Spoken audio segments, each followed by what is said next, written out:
آله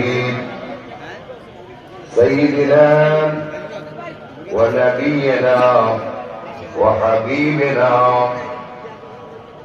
محمد وعلى آله وأصحابه وأوليائه أجمعين. اللهم إني أجدد الإيمان والإسلام. আওয়াজ দিয়ে বলবেন, আল্লাহুম্মা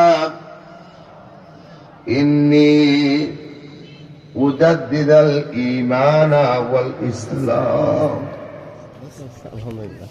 কি অবস্থা? ভালো আছেন? আসসালাম। ওয়া তুবু ইলাইকা توبة نصوحا من جميع الذنوب توبة نصوحا من جميع الذنوب والآثام وأتوب إلى الله جل جلاله توبة نصوحا من جميع الذنوب والكبائر والصغائر ومن شرك ظاهره وباطنه معلومه وواجبه رضيت بالله ربا وبالاسلام دينا وبمحمد صلى الله تعالى عليه وسلم نبيا ورسولا ورضيت بمرشد وشيخ الجليل بطريقة القدر والشيخ وحلاوة الخير والبيان من مقتل من حسن الراشي ورضيت بيديه في دست مبارك مرشد الكريم وبيات على الهدى والتقوى وبيات على بيت حبيب مصطفى صلى الله عليه আলোচনা এই দরবারের বন্ধন সব কিছু যা আছে আল্লাহ পাক রব্বুল আলামিন বিশ্বময় করে দেয় সকলকে। আমিন। হাজিরি, আজকে তারা যে এখানে দাঁড়িয়ে আছে তারা কিন্তু হাফিজুল কোরআন, তারপরে আলেম। এরকম আপনি পাবেন না অন্য অন্য জায়গার মধ্যে যারা চেষ্টা করে কেরামে আসা, যেটা কোরআন শরীফের সার বিজ্ঞান, কোরআন শরীফের দোষ কেরামে আসা অনেকে কাজে বড়ির সঙ্গে করছে না এটা? জি বলছি।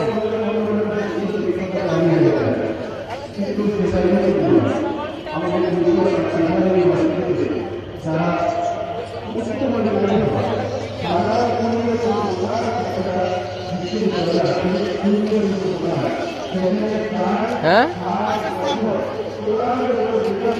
যাবো। তারা বড় বড় কাজ হয়েছে, কিন্তু আমরা তো এমন অবস্থা, আমরা কোরআনের বিতর্ক করি না, কোরআন করতেও জানি না, কোরআনের সুরও জানি না। এই জন্য কোরআনের খেদমত আমরা করতে পারতেছি না। যদি কোরআনের জন্য আমাদের মহব্বত থাকতো তাহলে আল্লাহ রাসূল বলেছেন কোরআনের যারা সাথী হবে, সঙ্গে হবে, কিয়ামতের মাঠে সেই কোরআন ওই সাথীকে নিয়ে জান্নাতে নিয়ে যাবে। সুবহানাল্লাহ। আল্লাহ রাসূল বলেছেন ওয়াল কোরআন ইয়াতি ইয়াউমাল কিয়ামাতি শাফিআন লিআসহাবি। এটা এমন একটা কোরআন হাশরের ময়দানে, কিয়ামতের দিনে, মাহশরের দিনে যখন আমরা বিপদে পড়ে যাব, সেই কোরআন আপনাকে সুপারিশ করে জান্নাতে নিয়ে যাবে। এই কোরআন এটা মহান গ্রন্থ আল কোরআন। এই কোরআনকে আমরা ভালো করে হলো, এই কোরআন পাঠ করার যে পাঠ করার যে সময়, সেটা হচ্ছে রমজানুল মুবারক।